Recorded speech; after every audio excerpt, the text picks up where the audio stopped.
Esta es la tarde en el continente americano. Cuando anochece en Europa y amanece en Asia, así cae la tarde en el continente americano y transcurre la noche y el amanecer en el resto del mundo. La tarde. Hola, bienvenidos a la tarde de NTN 24, el canal de las Américas. Soy Idania Chirinos. Como siempre, un gusto y un compromiso acompañarles cada día. Comenzamos en Brasil, donde se ha producido un sangriento motín en el penal de Altamira. Un enfrentamiento de reos entre bandas rivales en el estado de Pará deja hasta el momento 52 presos muertos. 16 fueron decapitados. 2 guardias fueron tomados como rehenes que habrían sido ya liberados.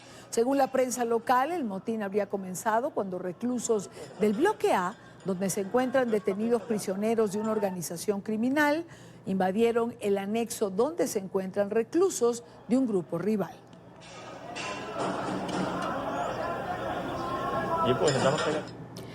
5 o 6 minutos, nos acompaña Darío Pignotti, corresponsal de la agencia de noticias italiana ANSA y colaborador del mensuario francés Le Monde Diplomatique.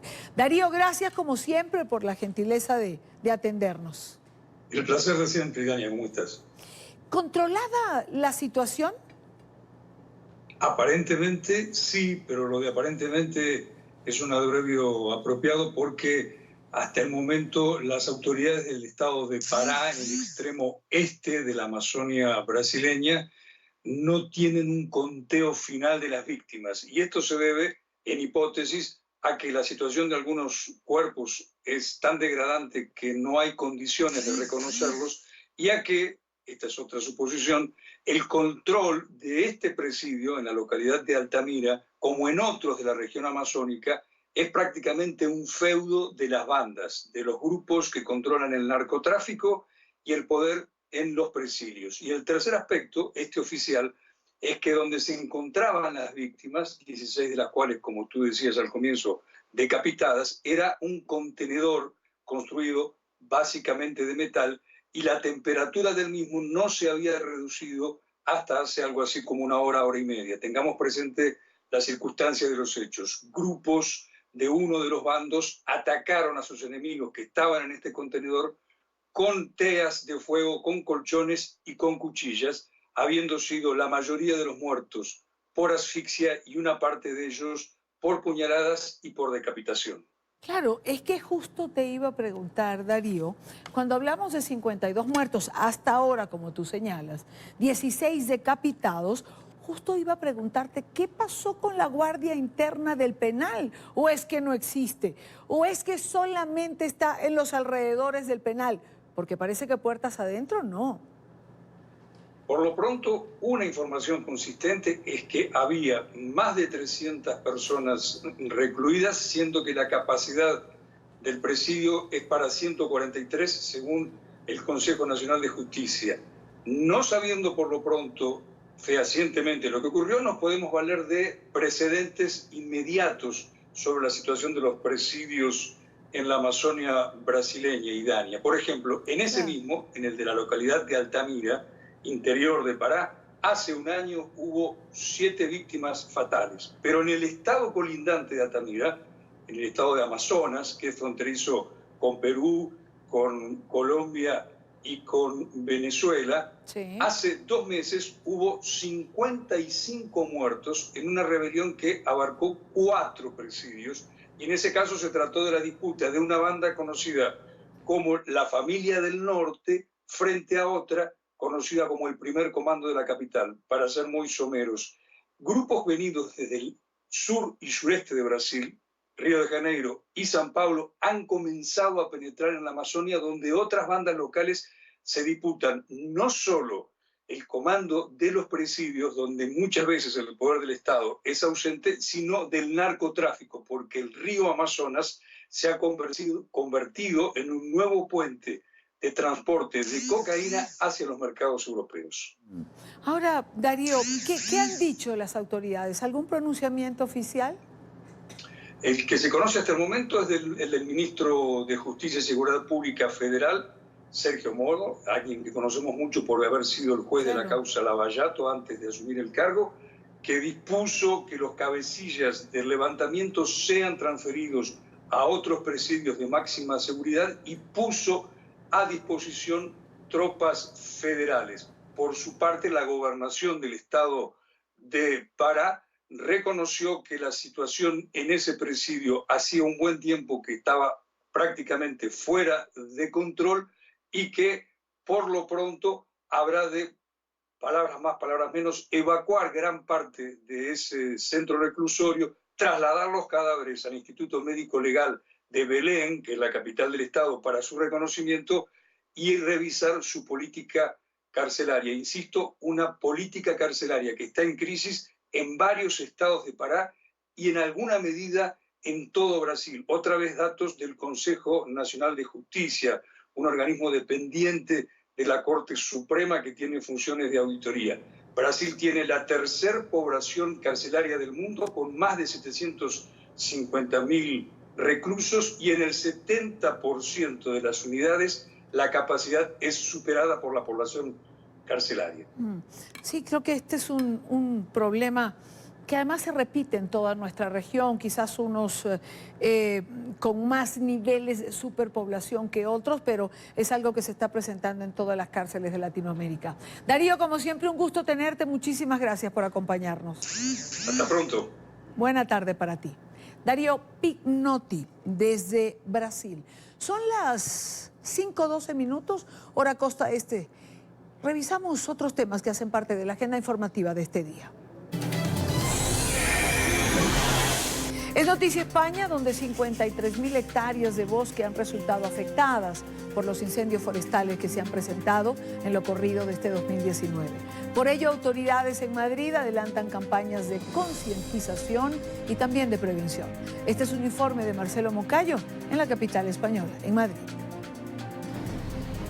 Hola, ¿qué tal? Saludos para ustedes en la tarde, amigos televidentes. Agosto está por llegar y una de las principales preocupaciones de las autoridades en el mes más intenso del verano es el incremento de los incendios forestales, sobre todo porque, según desde el Ministerio del Interior, ya se han incrementado en un 90% las personas investigadas por causar estos incendios. En lo que va de corrido de este 2019 ya se han producido 7.483 incendios forestales en España. Esto es el doble de lo que se registró en el 2018, afectando ya a más de 53.000 hectáreas de terreno, convirtiéndose hasta ahora en el cuarto peor año de la última década en lo relacionado a incendios forestales.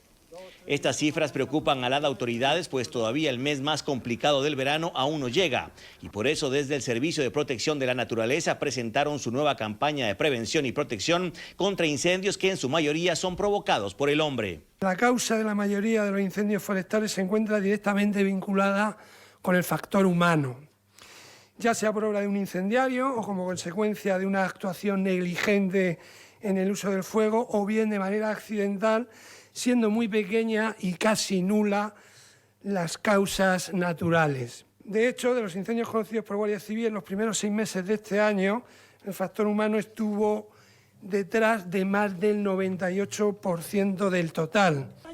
Pero este incremento en el número de incendios también se ve reflejado en el crecimiento de las investigaciones. En lo que va de este año, el delito de incendios forestales ya se ha incrementado en un 136%.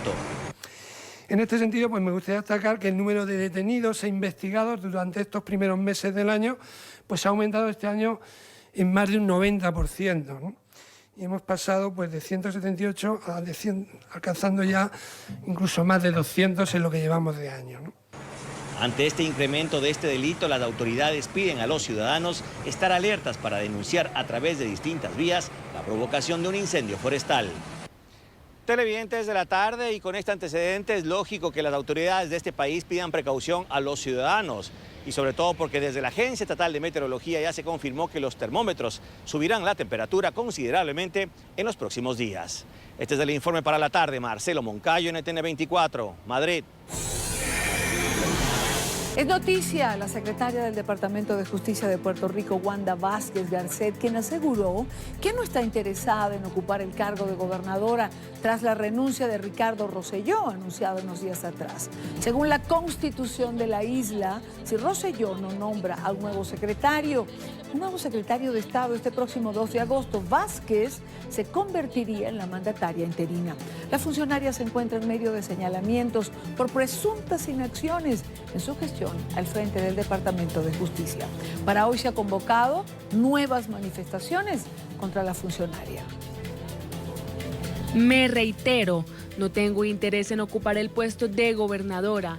Es un dictamen constitucional. Espero que el señor gobernador identifique y someta a un candidato para el puesto de secretario o secretaria de Estado antes del 2 de agosto y así se lo he manifestado. Es noticia el enfrentamiento de los poderes en Perú, luego de que el presidente Martín Vizcarra propusiera al Congreso adelantar las elecciones generales para julio del 2020. Se han incrementado aún más las diferencias políticas entre el Ejecutivo y el Legislativo. La propuesta debe ser ratificada en referéndum una vez sea debatida y eventualmente aprobada por el Parlamento, dominado por la oposición fujimorista. Este es un informe de nuestra cadena aliada, América Televisión.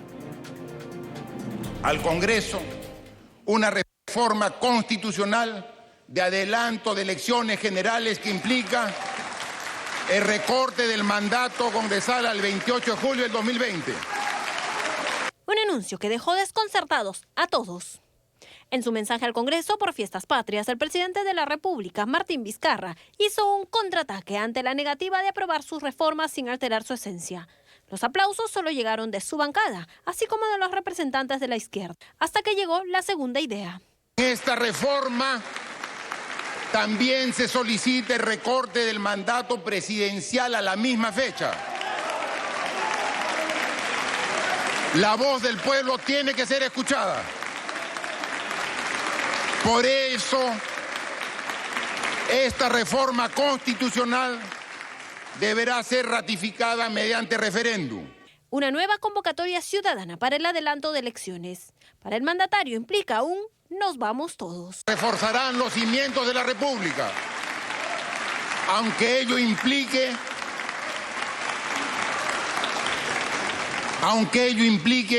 que todos nos tengamos que ir. Señores congresistas, el Perú primero. El sorpresivo mensaje no daba lugar a reacción, mientras el jefe de Estado explicaba las razones que lo llevaron a esta medida. ¿Dónde está la confianza que supuestamente el Congreso nos ha otorgado para trabajar la política anticorrupción? He recorrido el país de punta a punta en el último año y debo ser claro, no hay lugar en el Perú donde no haya recibido el reclamo de presidente, cierre el Congreso. ¿Alguien podría creer que esto es una simple coincidencia? Incluso cuestionó que el proyecto de reforma política, que solicitaba que la inmunidad parlamentaria sea decidida por la Corte Suprema, no haya sido aprobada tal como está. Es inadmisible que alguien solo por ser congresista no pueda ser juzgado. Inesperada jornada de Fiestas Patrias. Es noticia la protesta de sectores políticos en Caracas por las declaraciones de Nicolás Maduro, en las que habría dicho que dos prófugos, o en las que dijo que dos prófugos exdirigentes de la desmovilizada guerrilla de la FARC eran bienvenidos en Venezuela.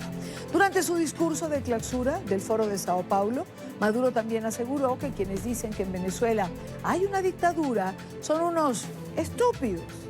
Este es un informe de Oliver Fernández en Caracas. Iván Márquez y Jesús Santrich pudieran estar en Venezuela. Estas declaraciones de Nicolás Maduro así lo demuestran.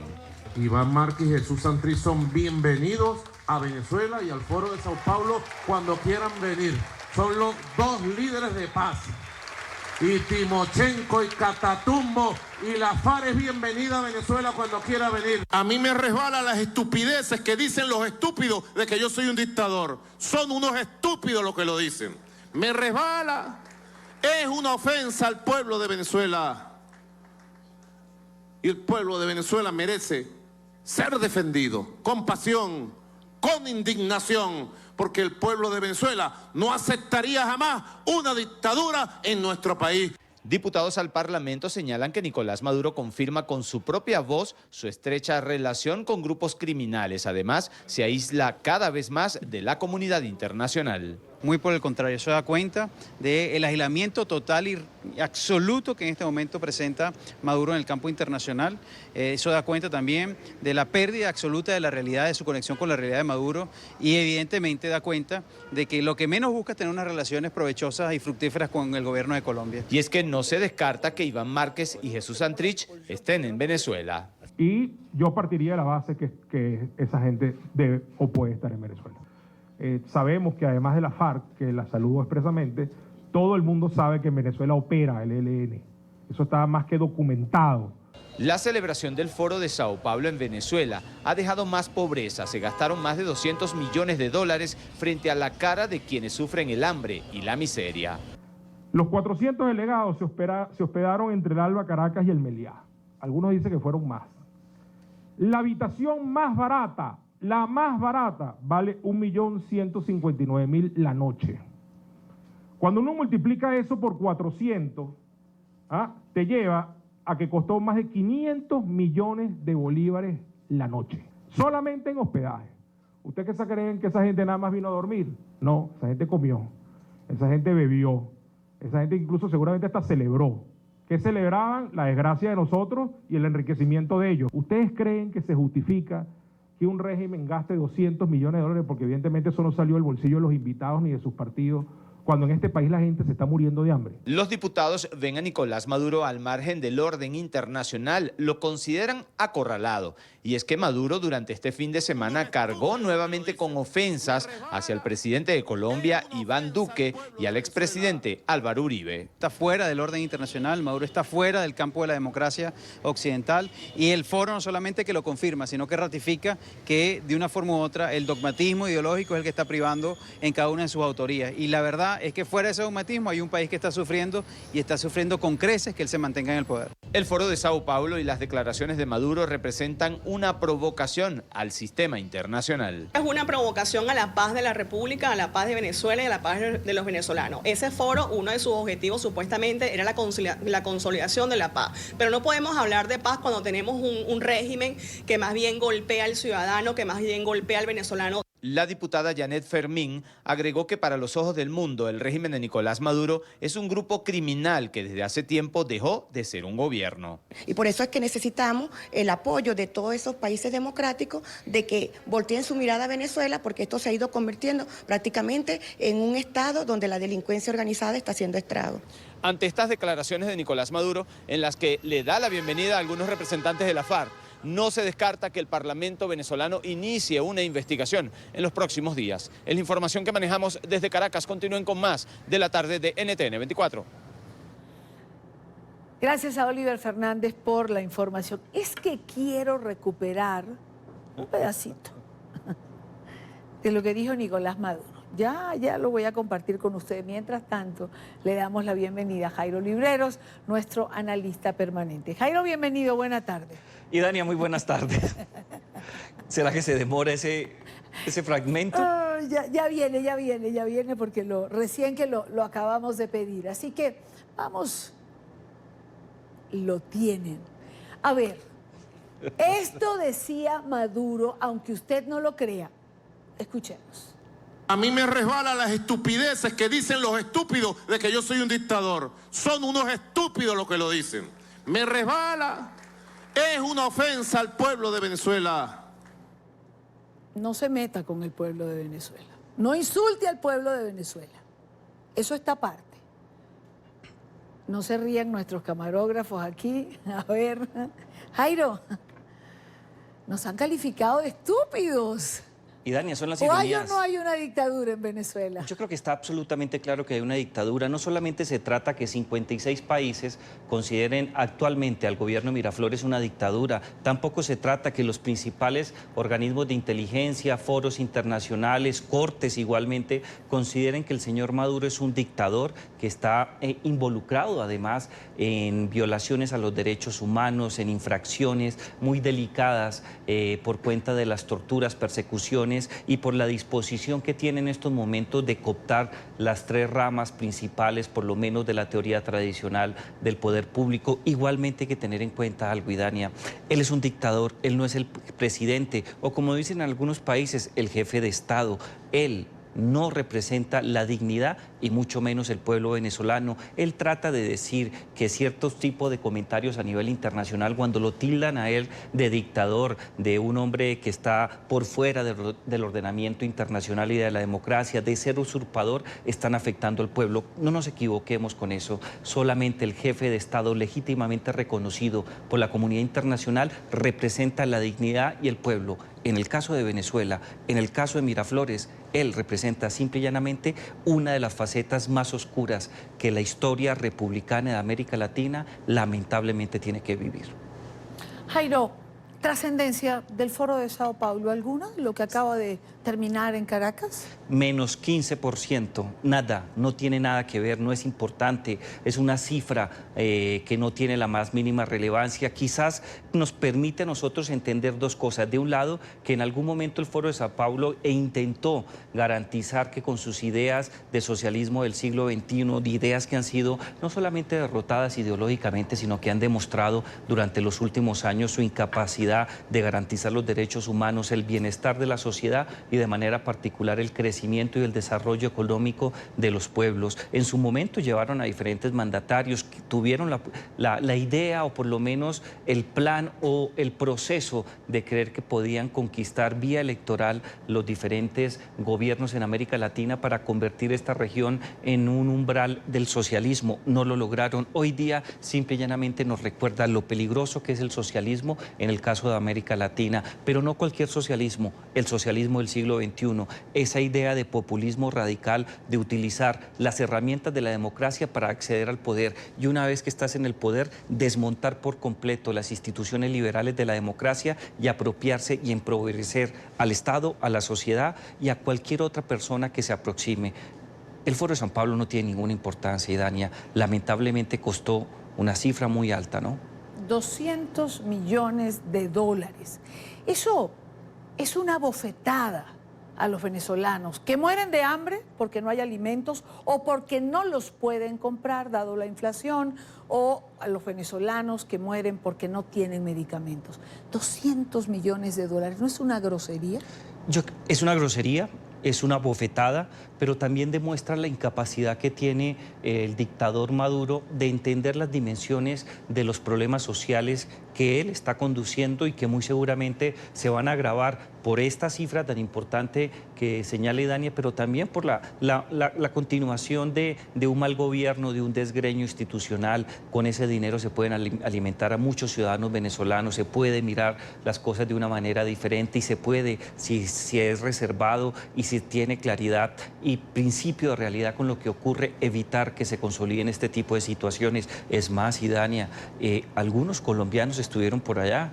Yo creo que desde el punto de vista de las decisiones individuales, vaya y venga, la libertad de expresión, afortunadamente las democracias liberales da para todo, pero escuchar a personas de América Latina, colombianos y de otras nacionalidades que apoyan una dictadura, la verdad es muy lamentable y es doloroso también para nosotros los colombianos, porque una cosa es tratar de ocultar el sol con las manos y otra muy diferente es promover un dictador que tiene no solamente pruebas de su interés de torturar y de perseguir a la oposición, sino que destruyó por completo una de las naciones más ricas históricamente de América Latina y del mundo. Peor es escuchar que algunos de los colombianos representantes de la FARC que estuvieron allá dicen que o dijeron que la revolución bolivariana marcó el camino y que ellos harían lo posible porque Colombia fuera como Venezuela.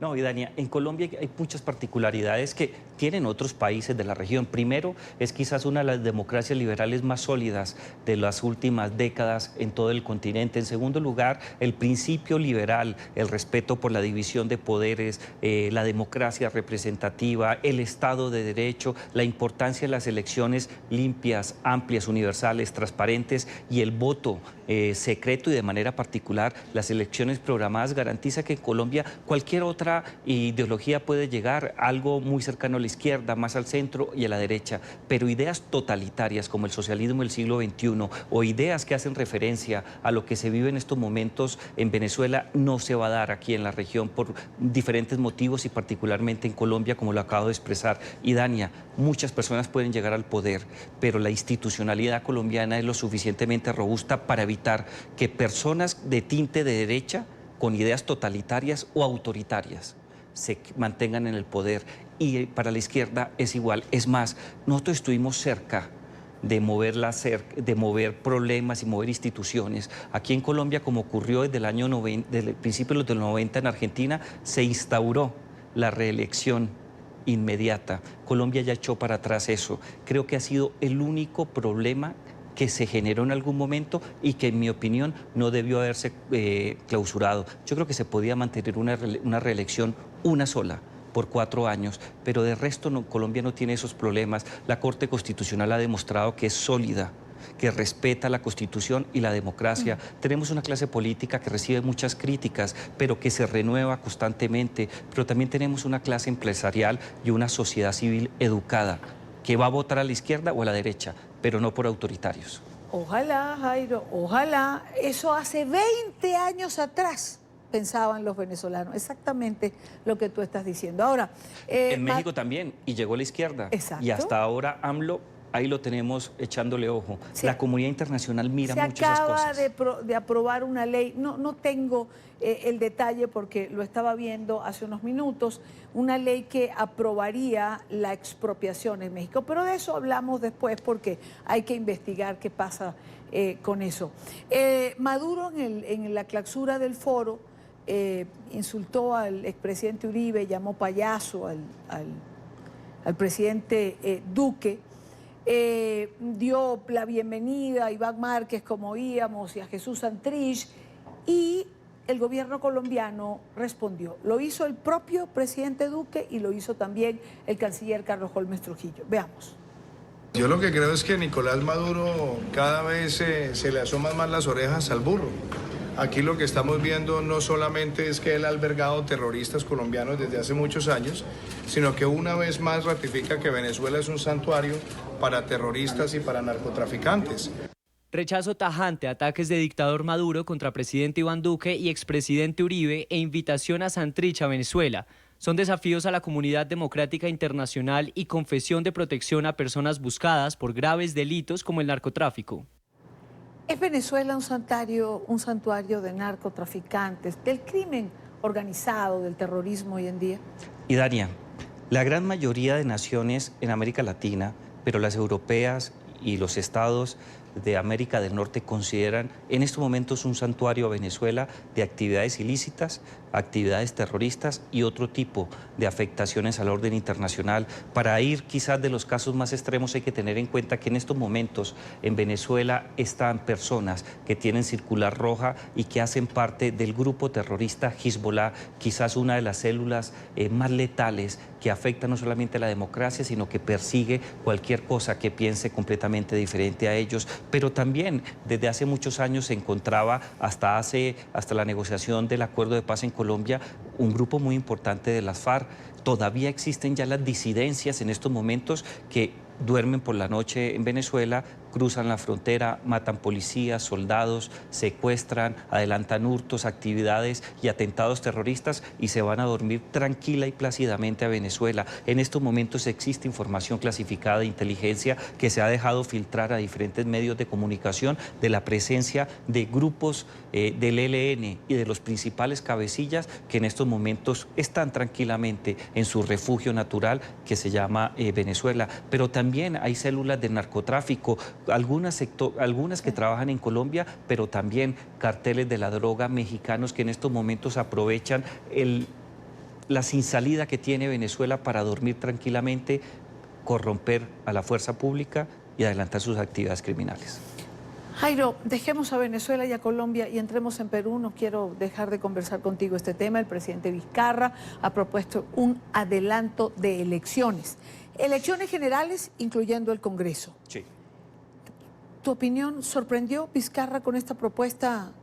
No, yo creo que se veía venir. Hay que tener en cuenta que Vizcarra ha logrado no solamente darle cierto equilibrio a la silla presidencial, sino de manera particular mostrar las incoherencias de la clase política que tiene asiento en el Congreso de la República, de su incapacidad de reinventarse, de manera particular su capacidad de asumir las consecuencias de su falta de control político y en algunos casos complicidad frente a acciones relacionadas con la corrupción de Odebrecht. Él busca recortarse un año su mandato, revocar por completo el Congreso y que sea mediante una ley aprobada en ese mismo Congreso y refrendada públicamente, tener la oportunidad de cambiar la cara política que en estos momentos padece Perú. Sin embargo, también hay que destacar que desde el punto de vista de la aplicación de la justicia, hoy día Perú está dando una lección muy importante. Los últimos mandatarios, desde Alejandro Toledo hasta Pedro Pablo Kuczynski, se encuentran por fuera del poder. Algunos en la cárcel, otro se suicidó, otros tienen una situación muy crítica y difícilmente van a salir adelante.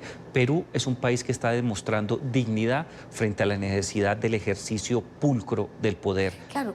Lo que leí y lo que he visto es que también muchos representantes al Congreso le dicen, perfecto, hagamos elecciones generales, Vizcarra le está proponiendo para el próximo año, pero renuncia ahora y vamos todos, porque quedarse en el poder, mucha gente sostiene que él va a presentarse como candidato, es también cierta ventaja, ¿no? Yo creo que son gritos que muy entendibles de una clase política que es tildada de corrupta. Hay que tener en cuenta que la Constitución le prohíbe a Vizcarra presentarse nuevamente a reelección. Lo mismo le ocurre a los congresistas y muy seguramente en el trámite va a quedar muy poco tiempo. Lo que sabemos del proyecto de ley por la información que entregó la Casa de Gobierno de Perú es que las elecciones se adelantarían el segundo domingo de abril del próximo año y se posesionarían el 28 de julio del próximo año. O sea, no hay espacio para el que tenga eso. Y en segundo lugar, el Congreso de la República no tiene la facultad de pedirle la salida al presidente. Pues es noticia en desarrollo porque esto va a traer, por supuesto, confrontación, polémica en los próximos días en Perú y nosotros estaremos aquí para hablarles de ello. Jairo, como siempre, gracias por acompañarnos. Si pasa algo, nos vemos antes y no el próximo lunes. Así será. Primera pausa en la tarde de hoy. Recuerde seguir nuestras cuentas en Twitter, siempre con información en tiempo real, se las dejo en pantalla. Y en mi cuenta personal leo sus comentarios. Al regreso, uno de los planes migratorios de la administración del presidente Trump es modificar la regla de carga pública. La norma concede a inmigrantes subsidios públicos para salud, alimentación y vivienda. De aplicarse dichos cambios, millones de extranjeros en la Unión Americana podrían verse afectados para acceder a este tipo de beneficios. Alejandro Rincón en Nueva York tiene la información. Alejandro. Hola, feliz tarde para todos. El cambio en la denominada regla de carga pública que prevé introducir la administración Trump representa, por ejemplo, para las familias inmigrantes de escasos recursos, que para ellos sería cada vez más difícil acceder a subsidios en alimentación, en asistencia de salud básica y también en vivienda. Pero más preocupante todavía es que ese cambio en la regla de carga pública permitiría a las autoridades de inmigración decretar con mayor rapidez si un inmigrante representa una carga para el sistema.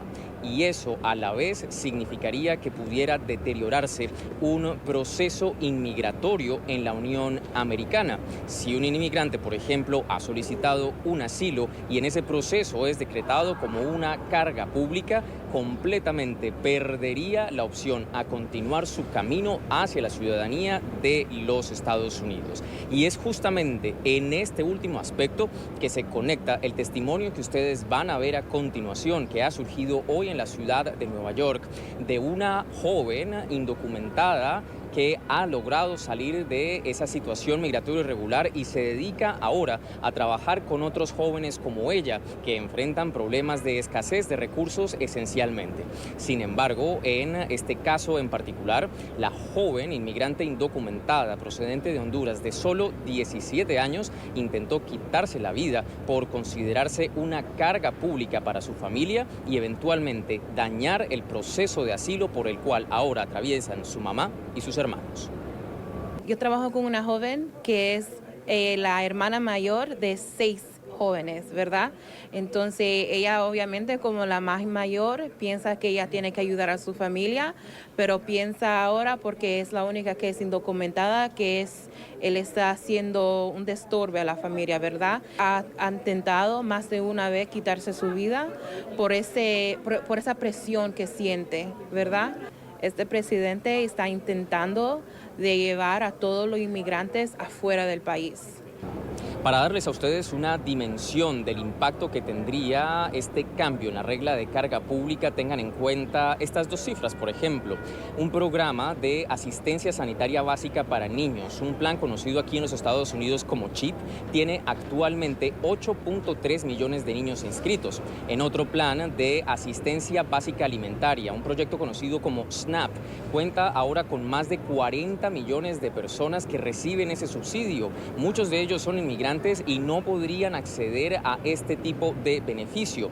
Ahora mismo, cada una de las entidades territoriales de la Unión Americana evalúa cuál sería el impacto en su población, y esa es una evaluación que ya se ha hecho aquí en la ciudad de Nueva York. Fíjense en los ejemplos o en las tasas que ya se han medido aquí en la Gran Manzana sobre lo que significaría para las personas inmigrantes de escasos recursos un eventual cambio en la regla de carga pública.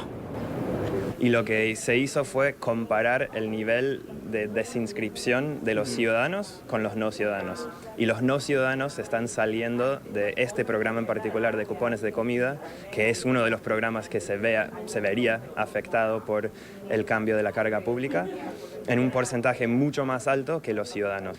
Y son en total unas 25.000 personas que han salido ya. No estamos hablando de una proyección, estamos hablando de un impacto actual de 25.000 personas residentes de la ciudad de Nueva York que no están más inscritas en el programa de cupones de comida.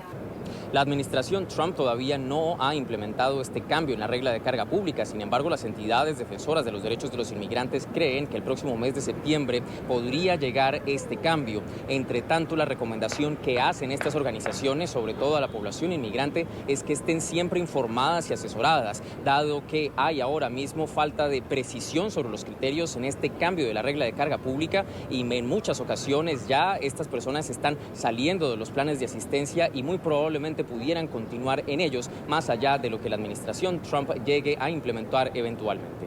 Es todo lo que tenemos para ustedes por ahora. Continúen con más en la tarde. Gracias, Alejandro, por la información. México le sigue apostando a la inversión en países centroamericanos como solución a la migración irregular. El presidente Andrés Manuel López Obrador y su homólogo hondureño Juan Orlando Hernández firmaron el pasado sábado un programa de desarrollo que impulsará la creación de 20,000 empleos en Honduras. Ambos mandatarios se encontraron en la ciudad de Minatitlán, al este de México, para dar inicio al programa forestal Sembrando Vida, que ya funciona en El Salvador. Con esto buscan frenar la migración irregular hacia los Estados Unidos. Hernández llamó a la comunidad internacional a apoyar el desarrollo económico de la región. Vamos a apoyar para mejorar la producción de café en todo lo que se requiera.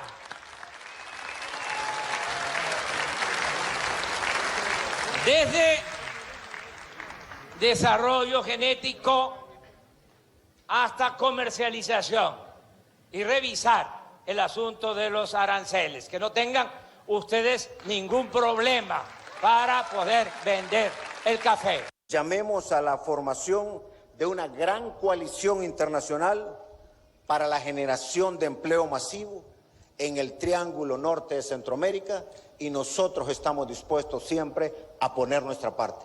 Y yo sé que con su liderazgo, presidente, lo vamos a lograr. Quiero en esta parte del programa saludar a Raúl Pineda Alvarado, él es analista político y abogado. Señor Pineda, buena tarde, gracias por acompañarnos. Muy buenas tardes. A ver, estos 30 millones de dólares que México da a Honduras, ¿pueden ser una solución para frenar el desplazamiento de la migración hondureña? No, definitivamente no. Hay que ubicarse en el contexto político del gobierno mexicano. El gobierno mexicano ha sido presionado de manera dramática por el presidente Trump, y lo ha hecho perder mucho liderazgo en el área de Mesoamérica, en tanto que el discurso del presidente López Obrador era un discurso de franco respaldo a los migrantes centroamericanos que no huyen de sus países porque lo quieren hacer, sino porque no se han hecho los cambios necesarios y esto vuelve la migración inevitable. Y frente a este sometimiento, pues se trata de mejorar la imagen del presidente mexicano y surge un paliativo. Ustedes, los colombianos, tienen amplio conocimiento de lo que es el cultivo de café y sabe que no es precisamente una plataforma de despegue, de desarrollo, particularmente en un país como Honduras, donde de 10 personas, 7 tienen problemas de desempleo o subempleo. Consecuentemente, esto lo vemos acá como un acto de naturaleza política para restaurar la imagen del gobierno mexicano, que durante su campaña y los primeros meses del gobierno el presidente López Obrador mantenía un discurso fervorosamente enérgico a favor de Centroamérica, y hoy se convierte en la primera línea de defensa de ese muro que está pretendiendo construir el presidente Trump. Es decir, ¿usted piensa que López Obrador, cediendo a las presiones del presidente Trump, se ha puesto más de parte de su gobierno que de la migración centroamericana, señor Pineda? Por supuesto, recuerde que la amenaza de la imposición de aranceles a todos los productos mexicanos que se hizo no solamente en el caso de México, sino también en el caso de Guatemala, obligó a asumir prácticamente el papel de tapete o de alfombra del gobierno de Trump, el gobierno mexicano, que se ha caracterizado siempre por una posición nacionalista, independentista y solidaria con Latinoamérica. Le doblaron el brazo al presidente López Obrador, a pesar de que es un hombre con una clara tendencia humanista, progresista, de izquierda, y lamentablemente hubo una demostración de poder donde se estableció que el poder no requiere ninguna legitimidad, que simple y sencillamente se fundamentó en una amenaza y convirtió a México en una primera línea de defensa de los Estados Unidos, y a Guatemala lo ha calificado recientemente como un tercer país seguro. Todo en función de evitar que los migrantes, que insisto, se van porque en nuestras sociedades no hay inclusión ni hay una vida digna, han tenido que huir. Obviamente con esto no se va a parar la migración. Mientras se mantengan las causas, que son la pobreza extrema, se van a dar las consecuencias. Y recordemos también que la economía agrícola norteamericana requiere de mano de obra barata, y esto está representado fundamentalmente por braceros centroamericanos y mexicanos. Así es. Ahora, señor Pineda, hay quien puede decir que el gobierno de López Obrador puede no haber dado nada, que en algo ayudarán los 30 millones. Sí, pero eso le generaría un costo político muy grande en cuanto al liderazgo que él maneja en la región. Es decir, México ha sido el líder de la región centroamericana y fue sustituido de manera muy efímera por Venezuela, cuando Venezuela, a través del ALBA y a través de los dólares que manejaba el presidente Chávez, tenía muchísima influencia en Centroamérica y en las Antillas. Pero ahora México ha procurado recuperar ese liderazgo que efectivamente se ve deteriorado, porque todo el mundo esperaba una acción más solidaria, como había expresado en su momento el presidente López Obrador, y que ahora, frente a ese tsunami de presión que genera el gobierno de Estados Unidos, no le ha quedado más que un sometimiento rápido para poder salvar la economía de su país. Nosotros lo entendemos como algo explicable, pero también entendemos que el presidente López Obrador lo que está haciendo es buscando una salida que le permita mantener esa vinculación que ha tenido con los por lo menos con los países del Triángulo Norte de Centroamérica, y que no ha tratado más que de salvar cara. Nosotros entendemos no está obligado a resolver el problema de Centroamérica, pero las acciones no coincidieron con el discurso. Era un discurso de franco apoyo a los migrantes centroamericanos, claro, y que hoy corresponde a unos actos de verdadera represión contra los que antes se decía proteger y defender. Quiero agradecer a Raúl Pineda Alvarado, analista político, abogado. Muchísimas gracias por estar con nosotros. Gracias a ustedes.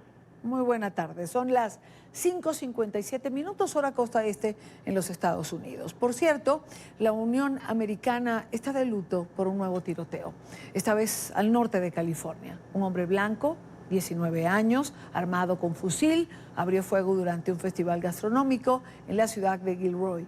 3 personas murieron y 15 más resultaron heridas. Un niño de tan solo 6 años está entre las víctimas fatales. El presunto autor del tiroteo fue abatido por la policía. Un segundo sospechoso es buscado a esta hora por las autoridades. La mujer que graba estas imágenes no sabe lo que está ocurriendo. En medio de la confusión solo ve a gente correr. Se escuchan disparos y la mujer decide dar media vuelta y marcharse.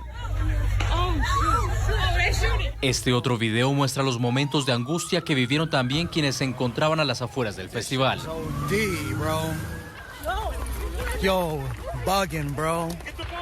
Varias patrullas llegaron de inmediato. El tiroteo había comenzado justo cuando empezaban los actos musicales. Pensé que era como un acto de apertura, pero después de unos segundos hubo muchos disparos, tan. Vi gente cayendo, niños cayendo. Tuve que saltar sobre 3 de los niños. A Stephen Romero, un niño de apenas 6 años de edad, lo alcanzaron las balas. Fue una de las 3 víctimas fatales. Sus familiares, devastados por la noticia, lo describieron como un niño alegre y amable. El presunto asesino fue descrito como un hombre blanco armado con un rifle. Los agentes le dieron de baja en menos de un minuto. Los oficiales estaban en esa área y neutralizaron al sospechoso en menos de un minuto. El sospechoso fue dado de baja a tiros. La policía busca a un segundo sospechoso que, según testigos, habría apoyado al abatido atacante. Pero no sabemos si ese sospechoso estuvo involucrado en algún tiroteo o si prestaba algún tipo de apoyo a esa persona. Las autoridades investigan los móviles del crimen. El tradicional festival del ajo de Gilroy, en el que ocurrieron los hechos en el norte de California, era frecuentado por unas 1000 personas. El presidente Trump lamentó este ataque y ofreció sus condolencias a los familiares de los fallecidos. Expresamos nuestra tristeza por las familias que perdieron a sus seres queridos en el horrendo tiroteo de anoche en Gilroy, California. Mientras las familias estaban pasando tiempo juntas en un festival local, un malvado asesino abrió fuego y mató a 3 ciudadanos inocentes, incluyendo un niño. Lamentamos las muertes y reconfortamos a sus familiares. Oramos por aquellos que se están recuperando ahora en el hospital. Son las 6:07 minutos, hora costa este de los Estados Unidos, 6:07 minutos en Caracas, Venezuela. La pasada semana trascendió información sobre el encuentro que tuvo la fiscal general de Venezuela en el exilio, Luisa Ortega Díaz, con la alta comisionada para los derechos humanos de la Organización de Naciones Unidas, Michelle Bachelet. La fiscal presentó nuevos casos relacionados con la violación sistemática de derechos humanos por parte del régimen de Maduro y dijo que espera contribuyan al informe que la alta comisionada presentó sobre la crítica situación de Venezuela. ¿Qué pasó en ese encuentro? Los detalles de la conversación, habrá cosas que no vamos a saber, pero tener a la fiscal con nosotros nos permite tener otra visión y otro ángulo. Fiscal, bienvenida. Gracias, Idania. No, muy gracias. bien. Gracias a usted por venir. ¿Qué la llevó allí a encontrarse con la alta comisionada? Bueno, yo que tengo una lucha permanente por encarcelar a los ladrones y los violadores de derechos humanos que hay en Venezuela, era un encuentro necesario con la alta comisionada de los derechos humanos, la señora Bachelet. Era necesario. Yo aproveché ese encuentro para entregarle un cúmulo de pruebas que habían sido consignadas incluso en la Corte Penal Internacional y otras consignadas en otras instancias. Y además conversar acerca de ese informe, ese importante informe que ella elaboró sobre la violación de los derechos humanos en Venezuela. Porque fíjate que no solamente ese informe dice que en Venezuela hay ejecuciones, asesinatos, torturas, procesos indebidos, violación del debido proceso, sino que dice que hay violación al derecho a la alimentación. Que los venezolanos que hoy en sus platos no tienen comida, que no pueden tener acceso a los alimentos, es por la responsabilidad de quienes se robaron los dineros y los están usufructuando en detrimento del bienestar de los venezolanos. Ya vamos para ese tema, pero ¿cuál fue el tono de este encuentro? ¿Cómo fue esa conversación? ¿Qué le dijo la alta comisionada? Sí, ella está muy clara sobre lo que está pasando en Venezuela. Tan clara está que lo reflejó en ese informe. Ella quiere ayudar a los venezolanos a que se supere esa crisis. Ella dice, yo estoy haciendo todo lo que de acuerdo a mi cargo se me permite, pero yo quisiera, tiene mucha estima por el pueblo venezolano, por el país en general, y quiere que Venezuela supere esa crisis que tiene, esa tragedia que está viviendo. El haberla recibido, fiscal Ortega, el haber Bachelet abierto la puerta de su oficina para que usted ingresara, por muchos funcionarios del régimen de Venezuela puede ser considerado como un desafío. ¿Estaba consciente la alta comisionada de que eso sería así? ¿De que iba a haber una reacción negativa solamente por haberla recibido? Claro, ella estaba muy consciente, tan consciente estaba que también tenía claridad lo que pasó en Venezuela con su recibimiento y con posterioridad al recibimiento que le dieron. O sea, la recibieron y trataron de mostrar, limpiarse la cara y mostrar cosas buenas, como subestimando a los demás y subestimando a la alta comisionada. Después que ella saca su informe, hasta una manifestación escueta, sin mucha gente, sacaron en contra de la alta comisionada. ¿Tú sabes cuál sería lo que debió hacer un régimen responsable? Decir, mira, este informe es grave, vamos a tomar medidas, vamos a investigar, vamos a indagar si lo que está señalando la alta comisionada, considerando que ellos la recibieron como su amiga, vamos a ver si lo que dice la alta comisionada es cierto, por lo menos darle el beneficio de la duda, pero ni siquiera eso hicieron. Inmediatamente comenzaron a atacarla, porque no dijo lo que ellos quieren oír, porque ellos lo que quieren que todos digan que ellos son la panacea en la región, los paladines de los derechos humanos, el mejor país donde se vive. ¿Cómo queda la Fiscalía en Venezuela? ¿Cómo queda Tarek William Saab, por ejemplo, al no aperturar una investigación como Ministerio Público después de ser presentado un informe de esta dimensión que presentó la alta comisionada? Como un monigote violador de los derechos humanos, porque su deber inmediatamente debió haber iniciado varias investigaciones. Es más, esas investigaciones debieron haberse hecho desde hace mucho tiempo, pero es que él no lo va a hacer, porque él ocupa el cargo ilegalmente, él es ilegítimo allí. Él ni siquiera va al Ministerio Público, él no se apersona a las oficinas para verificar si los funcionarios están cumpliendo con su labor. O sea, él no le importa el Ministerio Público, él no le importa... Él no ejerce en las dependencias del Ministerio Público. El otro día leí en alguna parte que estaba instalado en un hotel, no recuerdo el nombre. ¿Él no va a las oficinas del Ministerio Público? No va a las oficinas del Ministerio Público. No hay un control de la institución. Ahí todo el mundo hace lo que quiere. Por eso es que eso se ha convertido en un negocio. No todos, allí hay mucha gente honesta, muchísima gente honesta, pero la directiva que lo está acompañando a él, todos cobran por hacer el trabajo, por hacer trabajos, y se han dedicado solamente a atender los asuntos que les genera dividendos. Sí, y esto de los derechos humanos, eso es impensable que se va a investigar en el Ministerio Público venezolano. ¿Qué están presentes en Venezuela, por lo menos es la información que manejamos, los dos funcionarios que dejó la alta comisionada? Pero igual están de manos atadas porque no se les permite entrar a ninguna parte y después de este informe, me imagino que menos.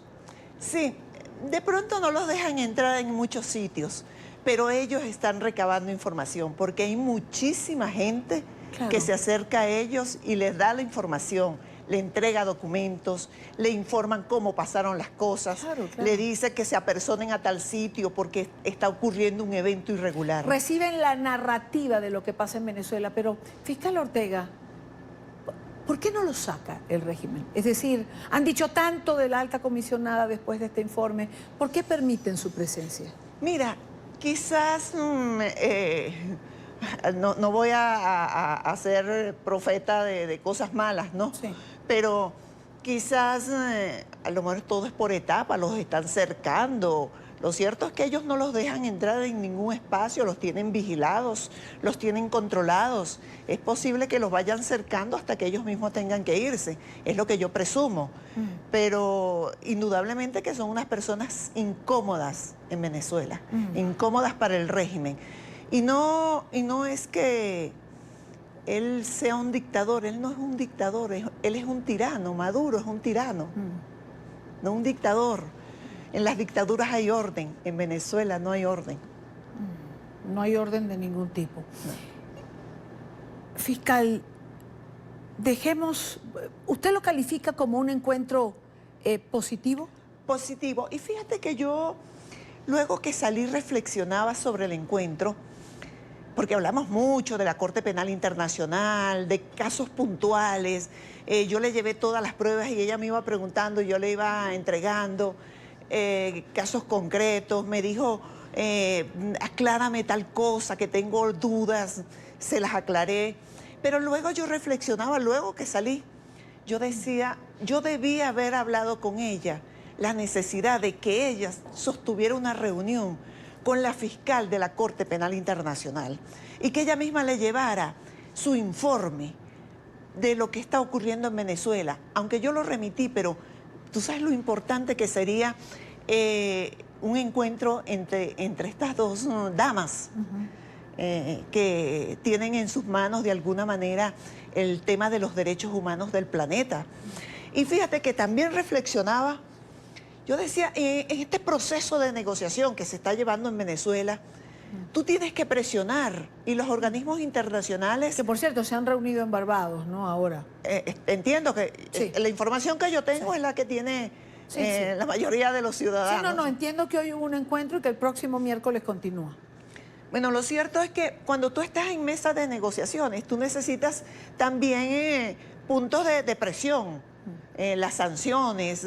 Y mira, qué importante sería que en este momento la Corte Penal Internacional iniciara la investigación contra Venezuela, incluso le dictara una privativa de libertad a Nicolás Maduro. Eso sería un factor de negociación, eso sería un elemento para obligarlo a negociar en mejores condiciones para los venezolanos, para la oposición. Qué importante sería, esa reflexión la hice luego que salí, lamentablemente no se la pude plantear. Bueno, pero le pueden mandar un mensaje a la alta comisionada diciendo que ella misma puede llegar o llevar su informe y entregarlo en la Corte Penal Internacional. Claro, el entregarlo ella tendría un peso particular. Claro, no es cualquier persona. Y por eso es la importancia del informe. Y Dania, no lo está diciendo la oposición tradicional, lo está diciendo una mujer con trayectoria de izquierda, con una trayectoria política en su país y en el mundo de izquierda. O sea que la izquierda parece que está despertando y viendo que lo que hay en Venezuela no es izquierda ni es socialismo. Es una banda de delincuentes, de ladrones. torturadores y violadores de derechos humanos, que es algo que nunca debemos dejar de decir. Fiscal, vayamos al otro tema que quería conversar con usted en la tarde de hoy y que tiene que ver con las denuncias que se hicieron en torno al negocio que se ha tejido alrededor de las cajas CLAP. La semana pasada Estados Unidos sancionó a varias personas relacionadas con este negocio. Y tenía yo a uno de los muchachos, de los periodistas de investigación de Armando Info, Roberto Denis, que recordaba lo que usted en su momento había denunciado. Yo quiero que comencemos por allí y recordemos lo que usted denunció hace ya un tiempo atrás, que según el propio portal Armando Info, abrió una caja de Pandora en torno a esto. Sí, ciertamente. La semana pasada se impusieron unas sanciones por parte de la OFAC. Eso es un logro importante para el Ministerio Público venezolano, para este Ministerio Público que yo dirijo. Porque esa investigación contra Nicolás Maduro, Cilia Flores, Alex Saab, Álvaro Pulido y otros, nosotros la iniciamos en Venezuela cuando yo todavía no había salido, en el 2016. Y luego que salgo, la primera anuncio público, lo primero que yo muestro, apenas pocas semanas de haber salido de Venezuela, estando en Brasil, fue la investigación sobre este caso de las cajas CLAP. Eso es una mafia, un grupo organizado de delincuencia organizada para atentar contra el patrimonio venezolano. Yo formulé la denuncia aquí en Colombia, en México, que luego te voy a hablar de lo que pasó con la denuncia en México. Y compartimos la información también con el Departamento de Estado de los Estados Unidos. Por eso es que consideramos que es un logro de nuestro trabajo. Y te anuncio, para quienes nos están escuchando, vienen más acciones. Estas son administrativas. Vienen acciones penales, porque en Venezuela ellos podrán tener jueces y fiscales que no hacen justicia, que no los persiguen, pero en el mundo sí hay jueces y fiscales honestos que están investigando. Y en las próximas semanas quizás van a haber importantes acciones sobre este mismo caso. Claro, porque cuando usted denunció, además lo hizo en Brasil, en México, por lo menos que recuerde, en Colombia, por supuesto, en estos países. Sí, fíjate que en México ocurrió una cosa extraña. Hicieron un acuerdo reparatorio, que yo pedí la copia certificada de ese acuerdo reparatorio, o una copia simple, y nunca me la entregaron, y un acuerdo reparatorio de $3 millones. Eso deberían ser para el pueblo venezolano, que $3 millones no se corresponde además con la suma se han robado, que le han robado a los venezolanos, porque el departamento, la OFAC hablaba de 350 millones solamente en un caso, pero estos son miles y miles de millones de dólares. Entonces, hoy, los venezolanos que no tienen para comer, es responsabilidad de Maduro, es decir, que Maduro es un ladrón. Mire, venezolano, ustedes no tienen alimentos en este momento porque el dinero se lo robó Nicolás Maduro. Lo está utilizando para su propio beneficio. Y mi trabajo es perseguirlos y encarcelarlos. No voy a descansar hasta que esos ladrones no estén tras las rejas. Y cuando usted señala a Maduro en particular, cuando usted dice, mira, venezolano, Maduro es un ladrón. Mira, yo tengo aquí lo elaboré así, un poco tecnificado, pero es Nicolás Maduro y Cilia Flores, su esposa, quienes se conciertan con dos extranjeros, aquí están, Álvaro Pulido y Alex Saab. O sea que no solamente ellos roban el dinero de los venezolanos, sino que se llevan extranjeros para que también le roben a los venezolanos. Entonces hay una trama delincuencial, aquí hay un grupo de empresas. Estas empresas son las sancionadas por los FAC, las que están de este lado.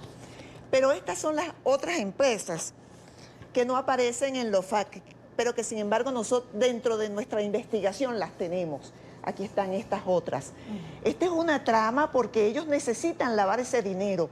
Yo no sé si Armando, Roberto Denis, que maneja muy bien el caso y que ha sido de gran ayuda para la investigación nuestra, él te ha dicho que en Venezuela, o lo ha dicho, yo sé que ha dado varias entrevistas en Venezuela, los dólares preferenciales eran para alimentos.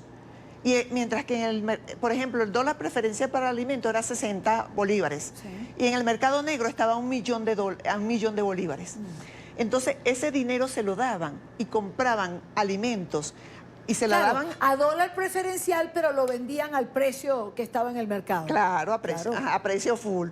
Pero no solamente eso, compraban alimentos de mala calidad, que no tenían el contenido proteico, sino mucho sodio. Entonces, por eso eran que los alimentos, los venezolanos, que los consumidores sentían el mal sabor de los alimentos. Sí, de eso hablamos y lo hemos mostrado en videos y hay un reportaje que también sacamos. Incluso la talla del venezolano ha disminuido, ha disminuido una talla precisamente por la mala alimentación. Ahora, fiscal, hay un grupo de empresas, usted mostró ese gráfico de allí, que pónganlo en cámara de nuevo, hay un grupo de empresas que son las sancionadas, pero hay otro grupo de empresas que no se ha sancionado todavía. Es decir, esas empresas que no están sancionadas, que está a la izquierda de la pantalla, siguen siendo utilizadas en esta trama de corrupción. Claro, siguen siendo utilizadas y que son empresas que funcionan y operan en los distintos países, México, Hong Kong, en Hong Kong, la matriz, la empresa matriz, esa es una de las sancionadas. Ahora, cuando usted dice igual, Maduro es un ladrón, usted está absoluta y totalmente convencida que se puede establecer un vínculo directo que lleve a Nicolás Maduro y a Cilia Flores. Claro, nosotros tenemos elementos de prueba y los hemos consignado ante algunas autoridades que comprometen la responsabilidad de Nicolás Maduro, Cilia Flores, los hijos de Cilia Flores. Por eso están sancionados 3 hijos de Cilia Flores. Y el sobrino de Cilia Flores, Eric Malpica Flores. Entonces, comprometido en esta trama delincuencial y además una letanía, Carlos Osorio, Freddy Bernal, comprometidos con el tema de los CLAC. El hambre de los venezolanos es el negocio de Nicolás Maduro. A Nicolás Maduro le interesa que perdure el hambre, que haya hambre, porque eso le garantiza a él el negocio. Eso es como que tú tengas un negocio de limpiar líquidos para limpiar pisos. A ti te interesa que siempre los pisos estén sucios para vender tu producto. Asimismo, Nicolás Maduro negocia con el hambre de los venezolanos. Le ha quitado la esperanza a los venezolanos. Los venezolanos que están en otros países, incluso aquí en Colombia, 1.400.000 venezolanos, huyeron de la muerte porque no había que comer. Esos, Nicolás Maduro les robó hasta la esperanza. Pero yo me comprometo a encarcelarlo. Yo estoy trabajando para hacer eso. No solamente me reuní con la alta comisionada, sino que voy a hacer todo el trabajo que sea necesario. Me voy a reunir con quien sea necesario para lograr encarcelarlo, porque ellos tienen que pagar por sus crímenes. Esa es una frase que creo que describe lo que significa todo este entramado alrededor de los CLAP. Nicolás Maduro negocia con el hambre de los venezolanos.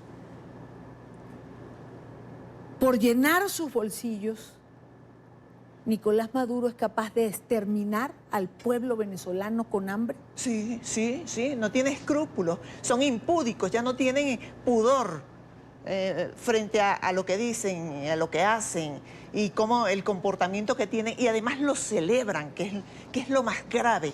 ¿Cómo tú vas a celebrar el dolor y la tragedia del otro?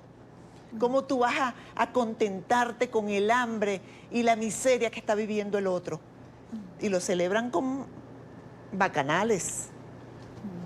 Bueno, lo celebran gastando $200 millones, por ejemplo, en realizar el foro de Sao Paulo en Caracas, donde Nicolás Maduro dijo una frase que yo quiero compartir con usted y quiero que me dé su opinión. Le pido a nuestro equipo que la pongamos al aire, por favor. A mí me resbalan las estupideces que dicen los estúpidos de que yo soy un dictador. Son unos estúpidos los que lo dicen. Me resbala Es una ofensa al pueblo de Venezuela. Decía yo hace unos minutos que al pueblo venezolano mejor lo deja fuera. La ofensa al pueblo venezolano es negociar con el hambre, como dice la fiscal Ortega. La ofensa al pueblo de Venezuela es exterminarlo, como lo está exterminando. Pero de todas maneras quería un comentario suyo en relación a esa frase. Sí, pero un estadista, un hombre de Estado, debería importarle esas cosas. Una persona que dirige los destinos de los venezolanos debe importarle un informe de la alta comisionada, debe importarle lo que dice la comunidad internacional, debe importarle lo que dice la oposición, porque el país es de todos. Entonces, ¿cómo le va a resbalar eso? ¿Cómo va a decir que no le importa lo que puedan estar diciendo de él? Él debería estar revisando por qué están diciendo eso. Si fuera un demócrata, yo diría, mira, yo soy un demócrata. O sea, entonces, ahí nosotros vemos cómo le importa poco el país, las personas. Y fíjate que todo se escuda detrás del pueblo. Es una ofensa al pueblo. No, se están refiriendo a él. Él estila arrogarse ser el pueblo. Yo no sé si tú recuerdas la constituyente. Él se arrogó la soberanía popular, la soberanía es del pueblo. Y ahora cada vez que alguien dice algo, mira, están ofendiendo al pueblo de Venezuela. No vale, lo están ofendiendo, es a él. No ofendiéndole, diciéndole la verdad. Él, que es un mal mandatario, que es un ladrón, que es un delincuente, que es un violador de los derechos humanos. Fiscal Ortega, como siempre, gracias por estar con nosotros en NTN 24. A ti, Dania. Gracias por darme la oportunidad y, como siempre, un mensaje para los venezolanos, un mensaje de esperanza. Que sigan, continúen en pie de lucha, en la batalla. Vamos a rescatar la democracia, la libertad y nos vamos a reencontrar. Gracias, fiscal, por estar aquí. No quiero cerrar esta parte del programa donde cotidianamente hablamos de Venezuela sin hacer referencia al luto que este fin de semana se produjo en el mundo artístico de Venezuela. El sábado conocimos la noticia del fallecimiento de la reconocida animadora Carmen Victoria Pérez, quien fue la presentadora por varios años del certamen Miss Venezuela y quien era conocida como la dama de la televisión. Carmen Victoria fue un ícono indiscutible en el mundo del entretenimiento. Más tarde se conoció de la muerte del artista cinético Carlos Cruz Diez, el maestro Cruz Diez, quien falleciera en París el pasado 27 de julio por causas naturales a sus 95 años. El venezolano dejó un importante legado en la industria del arte sobre el color y el movimiento. A ambos, el caricaturista Edo, como muchos otros, rindieron homenaje con sus dibujos. Paz a los restos de estas dos grandes figuras venezolanas que este fin de semana nos dejaron a todos. Vamos a la pausa, regresamos en breve con más información, no sin antes invitarlos a suscribirse a nuestro canal en YouTube. Allí tienen la dirección en pantalla, nuestra señal en vivo, la señal de NTN 24 y todo nuestro contenido multimedia. Vamos al final de la tarde, mañana a la misma hora, para compartir, debatir, analizar la agenda informativa del día. Buena tarde para todos.